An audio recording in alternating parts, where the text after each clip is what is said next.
Director Lokesh கனகராஜுடைய டைரக்ஷனில் நம்ம super star Rajinikanth sir, Aamir Khan, Nagarjuna, Soubin, Sathyaraj, Shruti Haasan போன்ற பல முன்னணி நட்சத்திரங்களுடைய நடிப்பில் நேற்று கூலி படம் ரிலீஸ் ஆச்சு.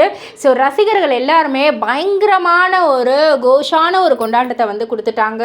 அண்ட் நம்ம தலைவருக்கு இவ்வளவு ரசிகர்கள் அப்படின்ற மாதிரி எல்லாருமே வந்து வாயடைச்சு தான் போனாங்க. அண்ட் அது மட்டும் இல்லை, first day collection world wide வந்து கேட்டிங்கன்னா 160 கோடி வந்து கலெக்ட் பண்ணியிருக்கு. ஸோ ஆல் டைம் ரெக்கார்ட்ஸ் எல்லாத்தையும் சும்மா லெஃப்ட் ஹேண்டில் டீல் பண்ணுறாரு தலைவர். எல்லாத்தையுமே பிரேக் பண்ணி இது வந்து ஒரு புது ரெக்கார்டை வந்து கிரியேட் பண்ணியிருக்காரு. ஃபர்ஸ்ட் டே கலெக்ஷனே 160 கோடி. நிறைய பேரோட படத்தில் வந்து மொத்த கலெக்ஷனே வந்து இந்த அளவுக்கு வருமானு தெரியல. பட் ஆனால் தலைவரோட படத்தில் ஃபர்ஸ்ட் டே கலெக்ஷனே வந்து வேர்ல்டு வைட் 160 கோடி கலெக்ட் பண்ணியிருக்காரு. மிகப்பெரிய விஷயம்.